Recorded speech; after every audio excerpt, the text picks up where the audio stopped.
Boa tarde, amigos. Hoje temos uma convidada que já esteve no nosso canal antes, acho que até 2 vezes, Denis Elizibeth, e eu venho acompanhando o Denis nos últimos 3 anos.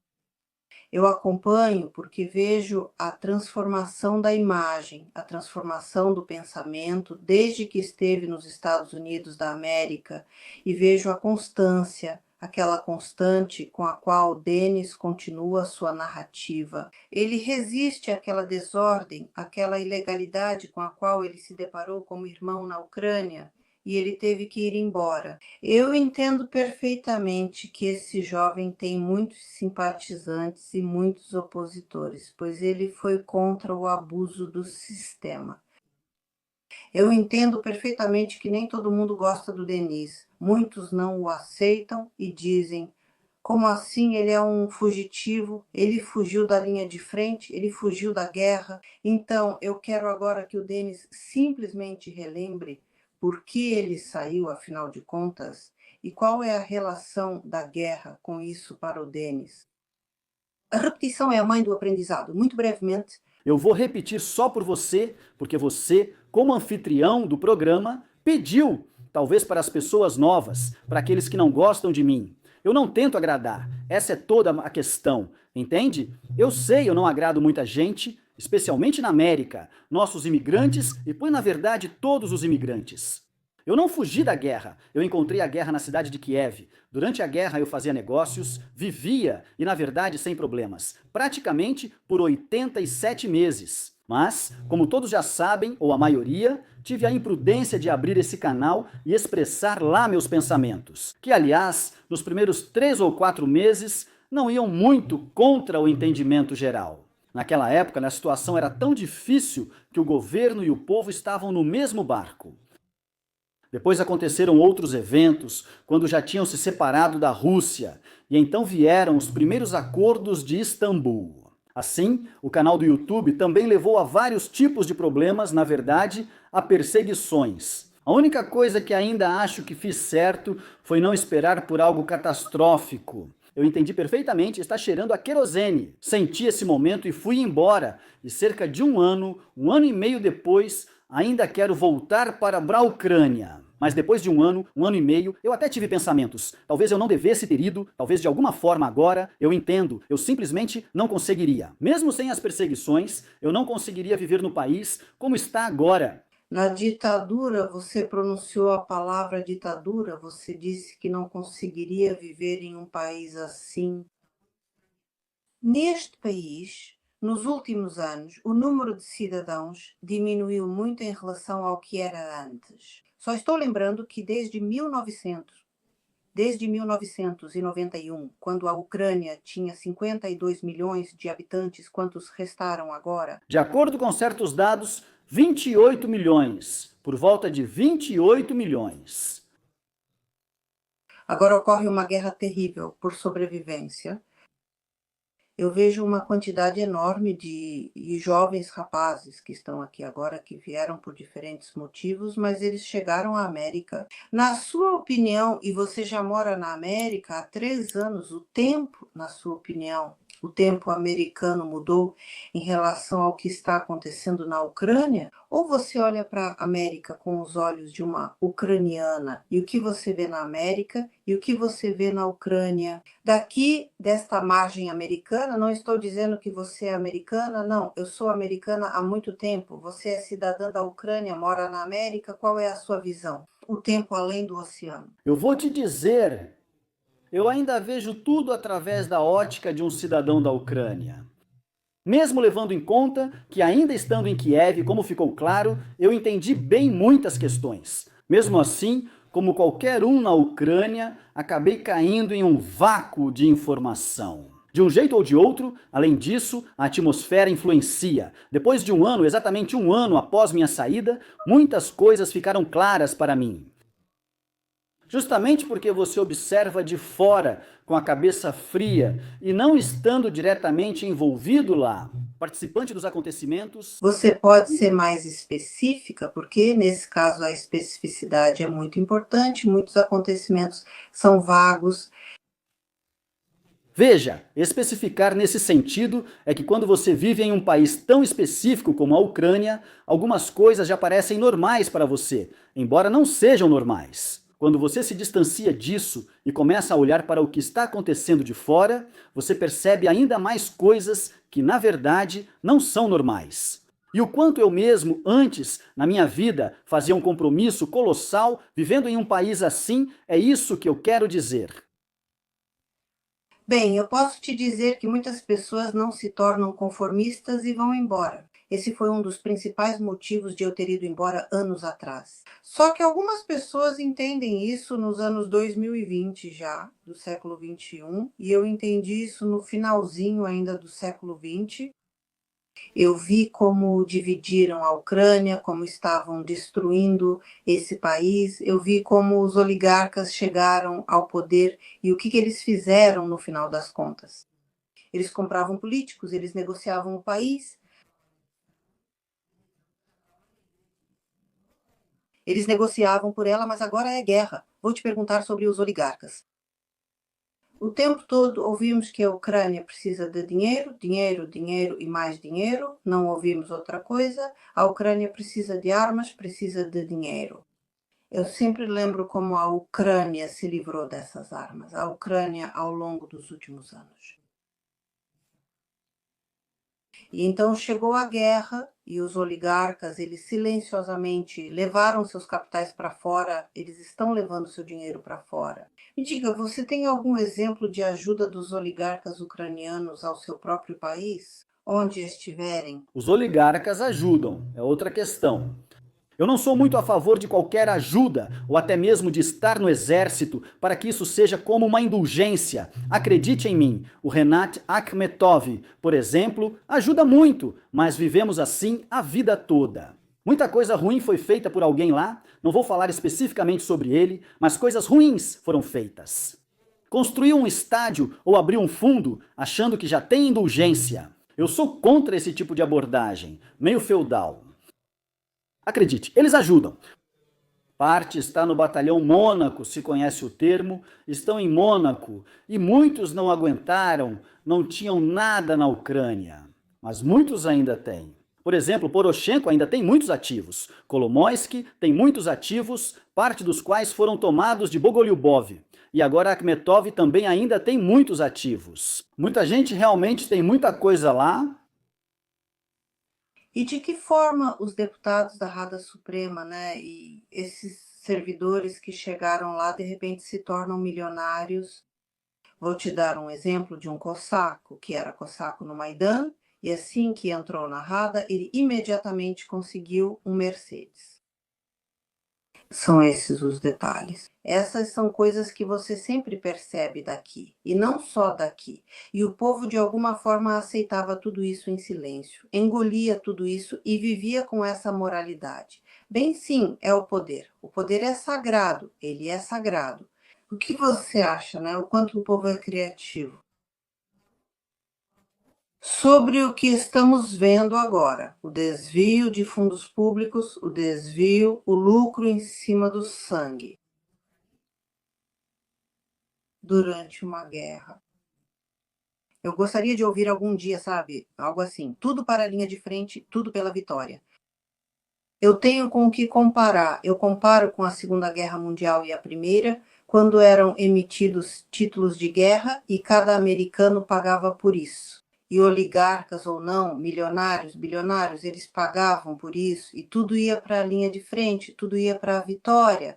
Você tem algum pensamento sobre isso? Vamos, se possível, tratar desses dois assuntos, porque a segunda parte da sua pergunta é um tema separado e muito sério. Sobre os deputados, primeiro falo de Kazak Gavrilyuk, que você citou. Acredite, ele é o mais inofensivo, porque essa legislatura que está agora na Rada Suprema, agora mesmo na Rada Suprema, metade deles são pessoas que foram recrutadas por anúncio. Ou seja, alguns fotógrafos desconhecidos, pessoas absolutamente incompreensíveis, e nós vemos como eles se comportam. Inclui desertores, como Artyom Dmitruk, que defende anexar a Ucrânia à Rússia e Bielorrússia. Ele entrou pelo partido do Zelensky. E a questão é, como eles recrutaram esse tipo de gente, como o compadre do Medvedchuk foi parar lá e muitas outras coisas, como eles ganham dinheiro? Um pedido parlamentar custa dinheiro, resolver qualquer questão custa dinheiro, influência custa dinheiro, lobby custa dinheiro. E, claro, eles chegaram famintos e começaram, para falar a verdade, a se encher de dinheiro lá. Mas isso não fez deles pessoas maiores. Algumas palavras são vergonhosas. Eu, como ex-atleta, confirmo isso pelo exemplo do profissional Jan Beleniuk, campeão olímpico de luta. Ele foi à Rada Suprema e se envergonhou, assim como Vassili Verostchuk. O esporte também passou vergonha. É simplesmente vergonhoso. E Mariana Bezuglaya, essa pessoa nem está em um estado adequado. Ou seja, isso é tipo uma exposição de horrores, é um circo, mas não tem graça nenhuma, porque isso está acontecendo no país. Agora, a segunda parte, tudo para si na frente, tudo pela vitória. Eu realmente acho que isso já é um engano das pessoas que não entendem bem a Ucrânia.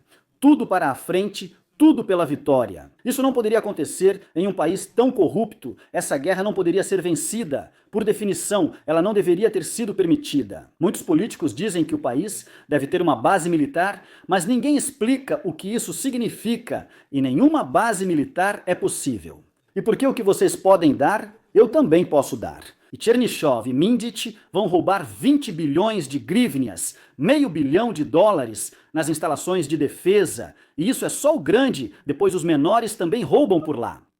Isso era um slogan soviético. Comece por si mesmo. Eu, vocês, todos começamos, mas Ermak não. E mesmo assim, 1 milhão de pessoas começaram, menos Ermak.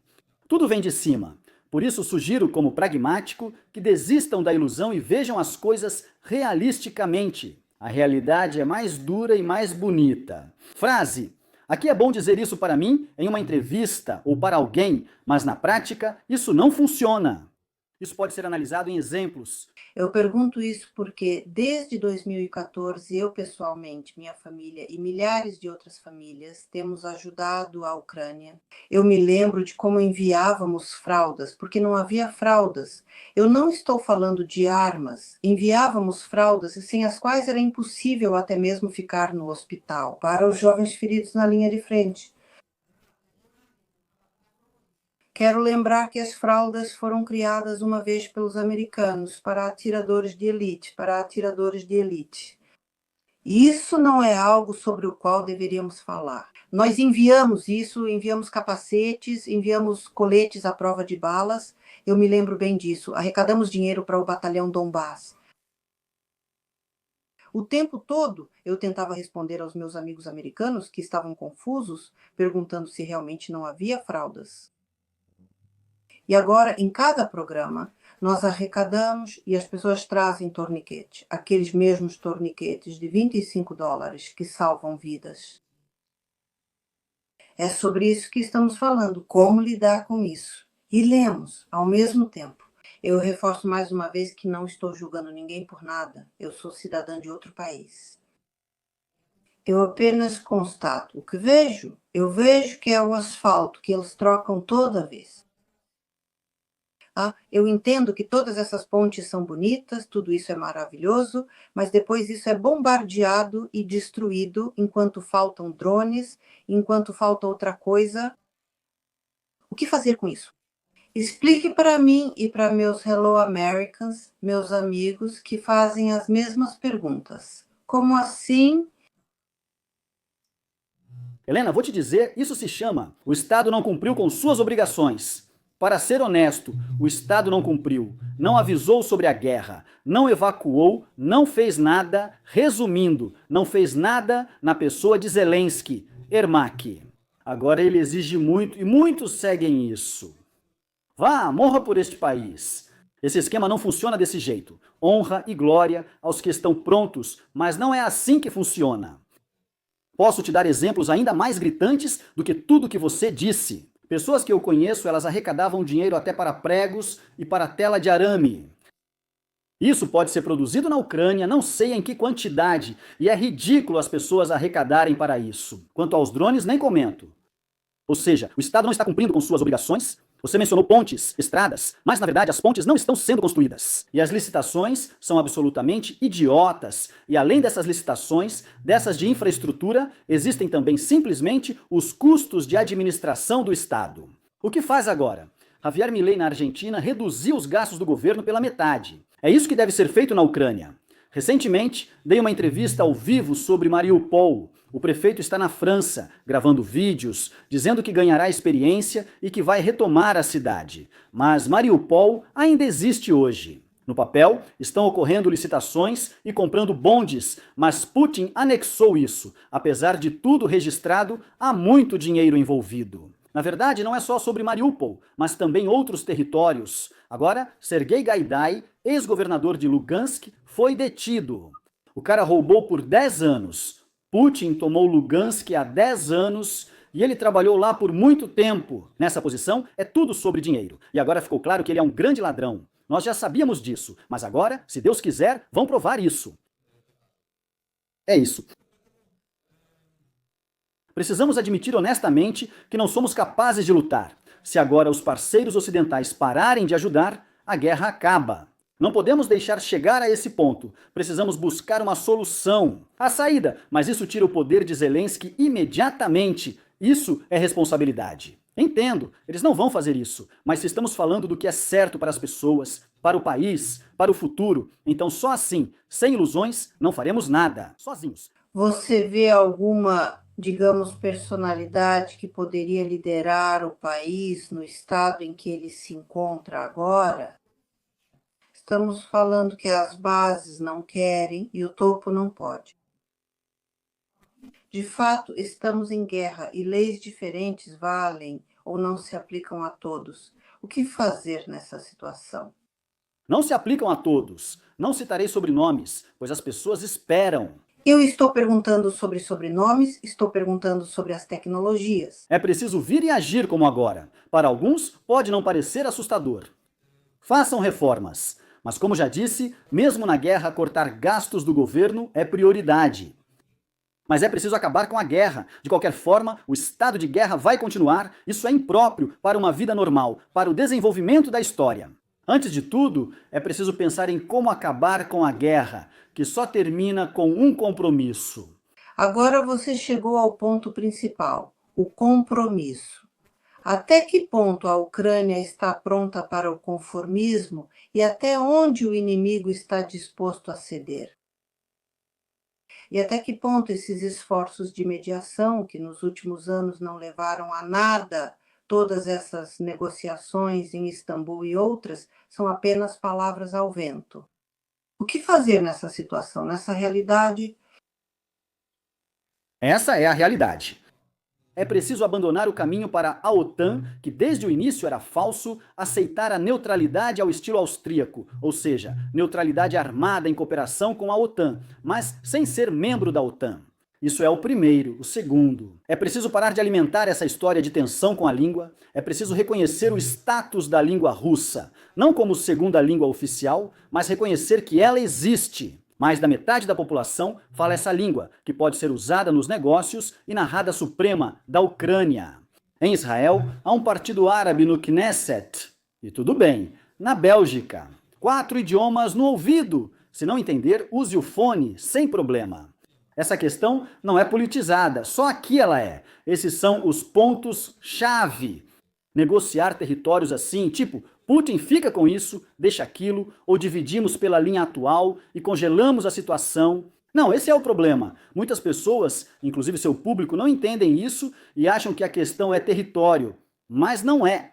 A questão é que a United States Agency for International Development preparou a Ucrânia durante 10 anos, transformando-a em uma anti-Rússia, mas só na fachada, porque por dentro é a mesma Rússia. Zelensky criou uma Rússia 2.0, adotando métodos putinianos e autoritários. Esse é o ponto de discórdia. Porque, se agora cada um se separar pela linha de demarcação, todos vão pensar, meu Deus, que bom compromisso, mas por dentro essa hostilidade vai continuar. Ou seja, quando uma pessoa pública fala em russo, agentes de certos serviços secretos da mídia começam a pressioná-los. Talvez você tenha ouvido, por exemplo, sobre o blogueiro Shawkin, aquele escândalo. Ela foi para Dubai, simplesmente a perseguiram, ela também era concorrente de alguém nos negócios, porque os anunciantes iam até ela, a perseguiram. Você fala russo? Começam a te atacar em massa, com contas de milhões de seguidores, quase te chamando de traidor da pátria. Isso é conveniente para alguém e agora está sendo ampliado no país. Em Odessa, houve uma briga porque alguém ouvia música russa. De novo, você ouve, em Odessa também ouvem música. Isso não é uma questão de quem é mais ucraniano ou menos. Isso não existe. Isso foi inventado pelos políticos. E é nisso que a Ucrânia vai afundar. Essas ideias de nacionalismo radical, você acha que isso é normal? Agora a Ucrânia está cheia de anúncios sem títulos, sem nomes, sem sobrenomes, grupos nacionalistas, organizações para jovens. Que tipo de jovens vão entrar nisso? Vamos falar honestamente de famílias desestruturadas, onde os pais talvez não deram atenção à criança. O jovem chega, recebe uma arma e uniforme, faz flexões, sente-se importante, é manipulado e depois acredita saber tudo. O objetivo da Ucrânia é lutar contra a Rússia a vida toda. É isso que está acontecendo lá agora. E isso é assustador e isso não surge do nada. Não é apenas entusiasta, é nacionalista de verdade. Ele estava sentado na floresta. Então deixa que eu organizo isso. É muito dinheiro envolvido, isso é supervisionado. E no interesse de quem? Primeiro, para Putin, é ótimo. É um motivo para começar uma guerra híbrida e depois uma em grande escala. E segundo, para algumas forças, enfraquecer a Rússia às custas da Ucrânia. E esse argumento que vocês ouviram de que a Ucrânia é o escudo da Europa, eu não quero ser o escudo da Europa. Vamos então passar para o assunto que, por exemplo, me preocupou muito já há 10 dias. Agora ela está crescendo. Estou falando sobre a atualização das informações sobre as negociações diretas entre Zelensky e Putin. O que mais me impressionou nisso há 10 dias atrás. O que me surpreendeu foi que o próprio presidente Zelensky iniciou essas negociações. Por que isso me surpreendeu? Sim, porque a questão é que em 30 de setembro de 2022, Zelensky assinou um decreto, Zelensky. Esse é um decreto presidencial adotado pelo Conselho de Segurança Nacional da Ucrânia, afirmando que a Ucrânia não conduz negociações diretas com o inimigo. Como o presidente Zelensky pode cancelar esse decreto dele, já que foi o próprio Zelensky quem iniciou as negociações diretas? Estou fazendo uma pergunta muito simples, muito específica. Eu não entendi isso. De onde veio a informação de que Zelensky iniciou isso? Que foi o Zelensky quem iniciou isso?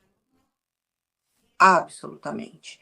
Todos os meios de comunicação ocidentais estão divulgando isso, começando hoje com a Newsweek, Associated Press. Ontem foi informação de outras fontes, também americanas, informações assim. Tem um site muito interessante que eu encontrei, porque eu ainda procuro muitas coisas interessantes. O site que está diretamente ligado ao exército americano é o The Defense Force, é um site de defesa mesmo, e lá está tudo claro e explícito.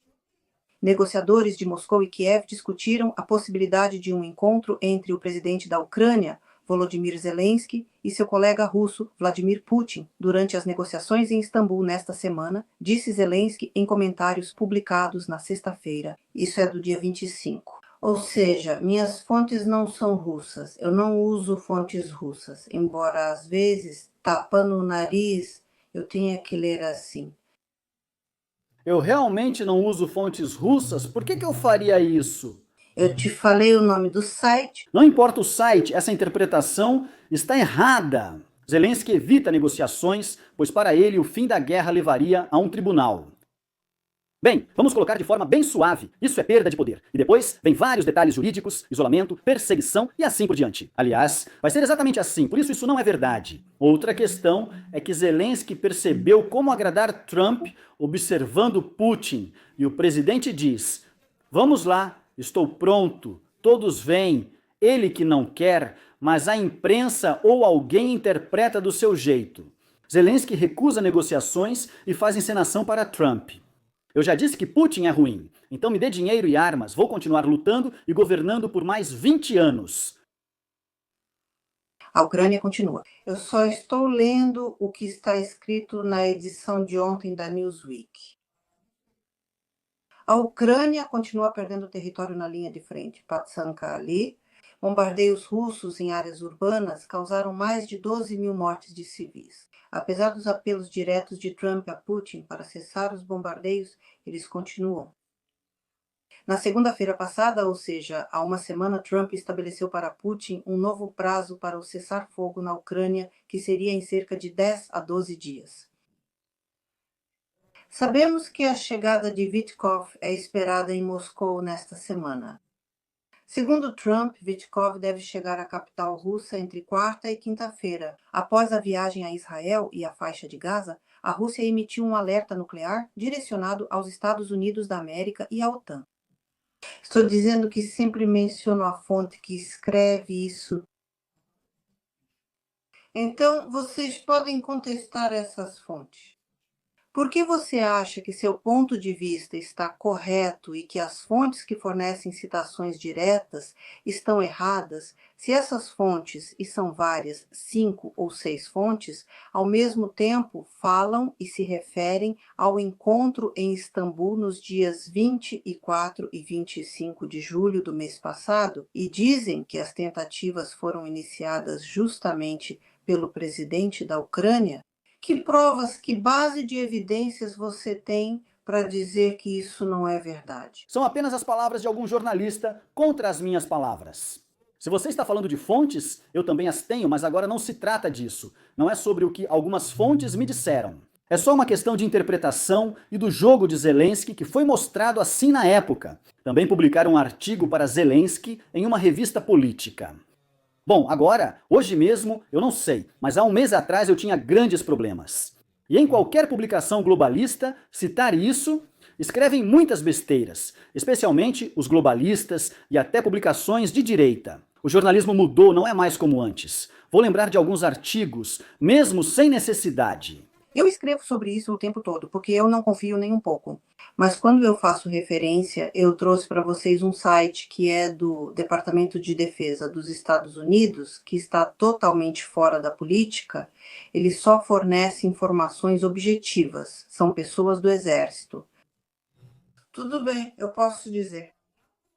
No domingo, Trump afirmou que a Rússia provou ser bastante habilidosa em contornar as sanções. Sim, esse é o Trump, disse ele, abre aspas. Eles são pessoas espertas, disse ele sobre os russos.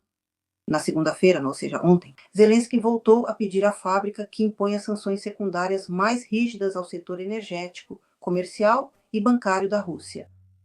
A Rússia declarou que as sanções impostas pela primeira vez após a invasão da Ucrânia em fevereiro de 2022 tiveram um impacto limitado. Então, sobre o que estamos falando se as sanções não funcionam? Como pressionar ainda mais? A Rússia está reagindo às ações de Donald Trump em relação aos submarinos nucleares perto de suas costas e já começou a ameaçar os Estados Unidos. E em absolutamente todos os materiais que eu li, em todos eles, foi mencionado que foi justamente Volodymyr Zelensky quem iniciou essas negociações. Por isso surgiu uma pergunta para mim: como isso foi possível? Eu formulei assim: como foi possível ignorar o fato de que você assinou um decreto? E será possível em 2025 passar sem negociações diretas? Não é possível passar sem negociações diretas. Ele não cancelou o decreto. Isso foi emitido pelo Conselho de Segurança Nacional e Defesa. É uma resolução que proíbe. Nada disso foi cancelado. Ainda está em vigor. A Ucrânia é um país incrível, onde você pode fazer o que quiser. Insisto, Zelensky é o iniciador. Sem negociação, para ele significa morte e fim da guerra. Quanto ao resto, sim, as sanções de Biden contra Putin não funcionaram muito bem. As sanções do presidente Trump vão afetá-lo de outra forma. Isso vai acabar com a guerra? Não há garantias. Negociações serão necessárias em 2025, mas só fazem sentido quando ambos os lados querem compromisso. Quando Putin colocou sua declaração manifesto na mesa, estava escrito lá: entregue as 4 regiões. Zelensky afirma: vamos para a OTAN e União Europeia. Não terá língua russa na Ucrânia. Essas negociações não darão resultado. A tarefa de Trump aqui é manter a calma, como com Putin, usando sanções ou oferecendo algo em troca. Se você concordar com isso, aqui estão tais benefícios para você. Por exemplo, a retirada das sanções anteriores como um dos mecanismos. No caso de Zelensky, é só um recurso.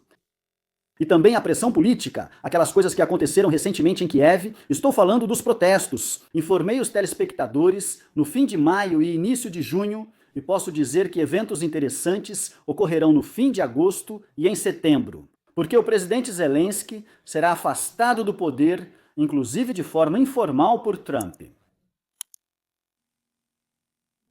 Bom, mais uma vez, eu nunca me envolvo na política interna da Ucrânia, porque eu só posso observar e comentar alguma coisa. Eu não voto. Eu posso concordar com você que um dos grandes motivos pelos quais não querem mais conversar com a Ucrânia no nível que gostaríamos é justamente o governo que está no poder na Ucrânia. Ela se descreditou. E não importa o que digam, agora vão me criticar dizendo que ele é patriota e incrível. Eu sei de uma coisa, eu gostei. Washington e Kiev fecharam um acordo no valor de 10 a 30 bilhões de dólares para o fornecimento de drones da Ucrânia para os Estados Unidos da América. Isso é absolutamente normal. A Ucrânia vai ganhar esse dinheiro, a América vai receber os drones que também são necessários para ela. Esse é um dos passos. Como você se sente sobre essa troca direta? Militares úteis? Consequências. Sim, eu defendo abertamente relações de aliança com os Estados Unidos da América há muito tempo, de forma muito aberta e muito consistente. Outra discussão é sobre o realismo e o sentido dessas coisas. Com Zelensky, qualquer cooperação, tanto com Zelensky quanto com Ermak, só vai fortalecer o poder deles e prolongar a guerra.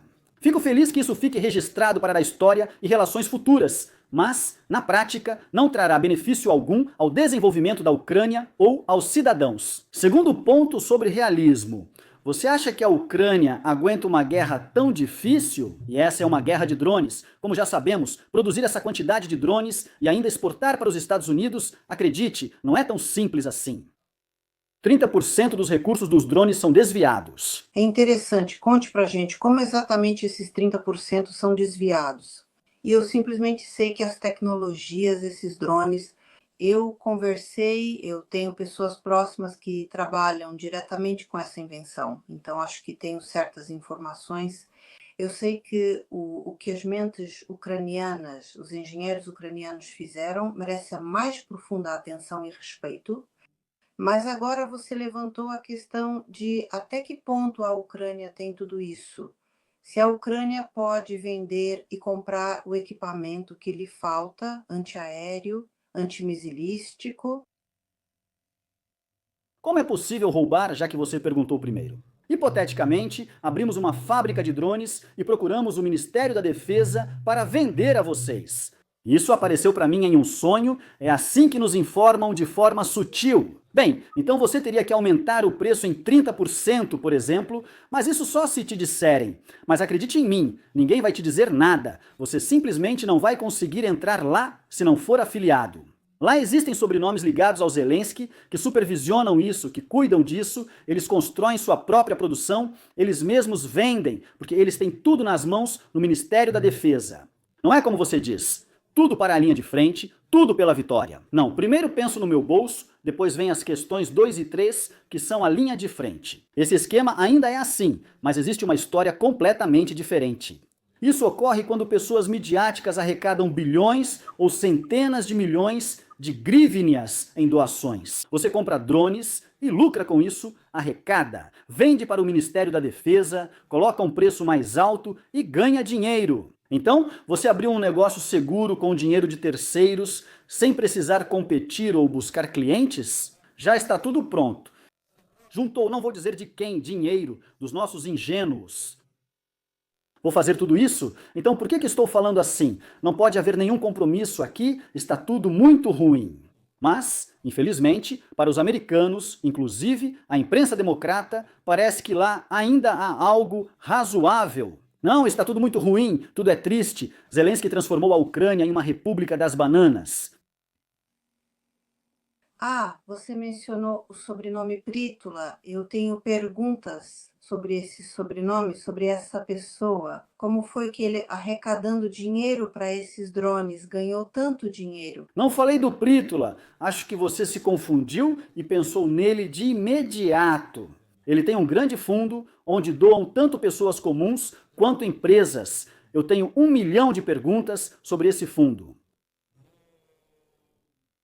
Se tudo fosse discreto, Prítula faz o oposto. Declara alto que todos vão para uma linha de frente, menos ele, pois é especial e privilegiado, ao contrário dos outros. Ele pode ir até alguém quando um seguidor faz uma pergunta desconfortável ao comentarista. Mesmo sem nada de errado, ele diz: agora o pessoal do grupo de operações de inteligência da inteligência vai passar aí para te ver. Ou seja, ele ameaça as pessoas, entende? Essas são realmente coisas assustadoras. E ele não é o único assim. Ou seja, é um grande projeto para ganhar dinheiro. Olha, eu tenho, pode-se dizer, uma inimiga pessoal, que é a Oksana Markarova, porque graças a ela e às suas ações, ela criou uma enorme barreira entre a Ucrânia e os Estados Unidos enquanto trabalha abertamente. Porque todos os políticos ucranianos apoiam abertamente e apoiaram os democratas e desprezaram aqueles por quem a maior parte da América votou no Trump 3 vezes, 3 vezes. Sempre destaco que em 2020 também houve eleições roubadas e agora vemos isso. O que você acha? Isso é falta de informação ou informação distorcida? Por exemplo, antigos amigos meus já disseram: não nos importamos com o que o Trump escreve, estão nos enganando. E vocês que já moraram na Ucrânia, quando acordam, não sentem o sangue ucraniano em seus lábios? Essas coisas eu tenho que ouvir e elas me fazem simplesmente pensar de novo. Você ajuda a Ucrânia e ainda assim cospem em você. E agora eles cuspiram no Trump, eles cuspiram nos republicanos. Você mesma vê isso de dentro, o que você poderia dizer? Foram com os cidadãos que não entendem muitas coisas.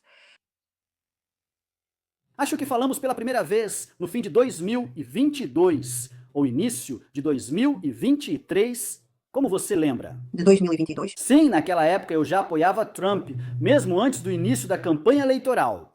O que aprendemos graças ao Trump, aprendemos sobre aquilo de que eu falava.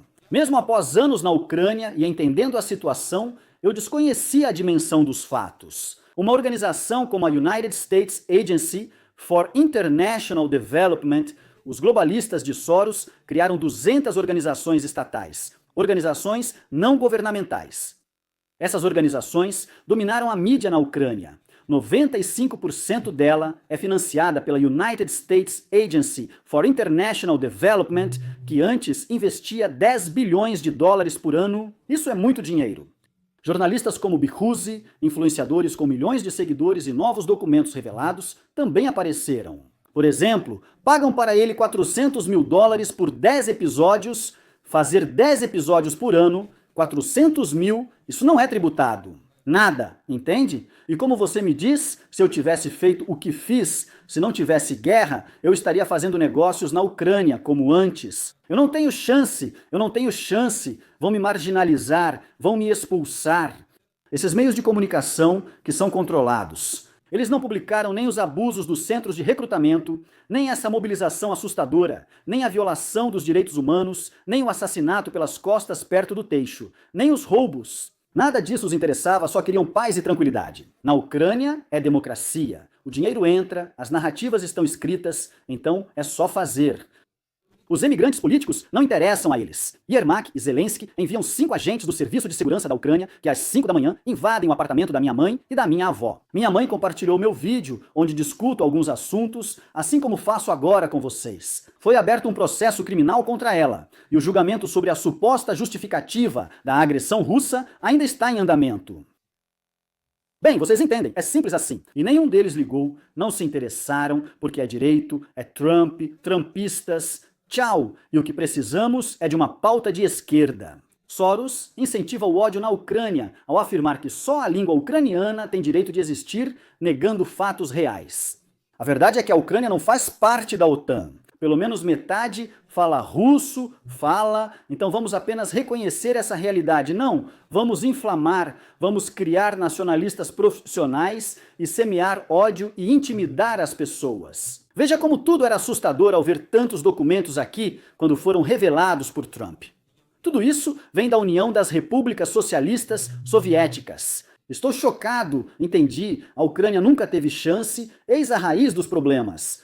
Porque se isso não existisse, então pessoas como eu, que vêm com ideias alternativas, teriam chances. Eu posso apresentar minha proposta para a sociedade, mas quando um financiamento bilionário começar a te atacar, você não tem chance contra tudo isso.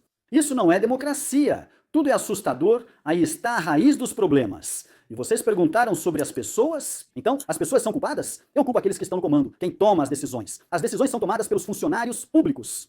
A estupidez das pessoas é tropeçar tantas vezes nos mesmos erros do mundo e continuar batendo a cabeça. Já vimos e entendemos tudo, vamos agir, mas nem todos querem isso, para dizer o mínimo.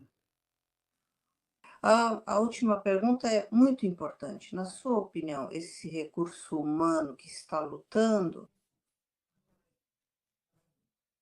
estou falando das pessoas que vão e dão a sua vida. Nós vemos esses enormes hectares de cemitérios.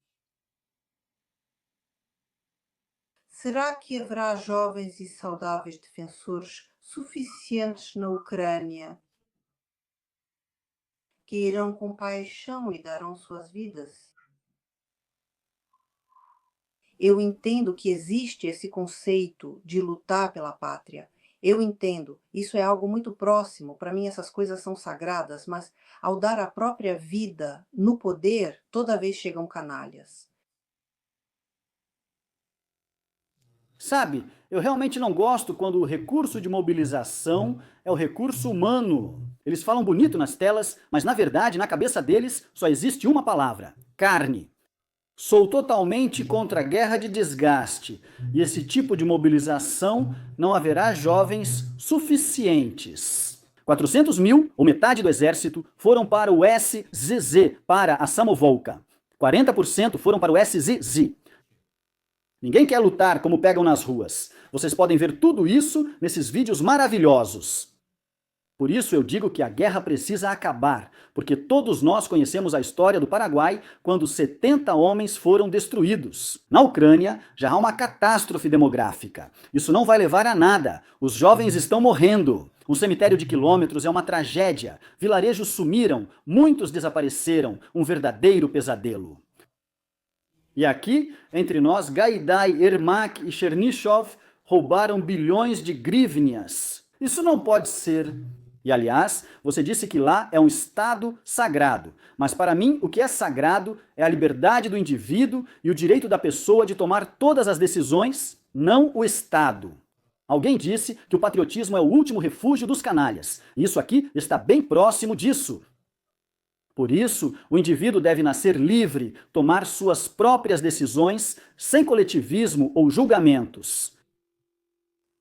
Obrigada pela sinceridade. Amanhã vou receber uma pessoa que está lutando desde 2014, Denis Malikhini. Ele está no exército, ele está na linha de frente, ele foi gravemente ferido, o salvaram da morte. E mesmo assim ele continua lutando, ele tem um ponto de vista diferente. Quero agradecer a você pela sua honestidade e pela sua posição. Podemos concordar e discordar. Temos uma tribuna que é para todos, para que possamos entender qual é a situação que está acontecendo agora na Ucrânia. Nós somos pessoas que não vivem na Ucrânia. As pessoas que vivem na Ucrânia talvez também ouçam e entendam um ponto de vista um pouco diferente sobre o que está acontecendo no país delas. Você está no canal Continente, eu sou Helena Prigova. Nós somos pessoas que se importam, por isso levantamos questões muito delicadas e tentamos encontrar respostas para elas.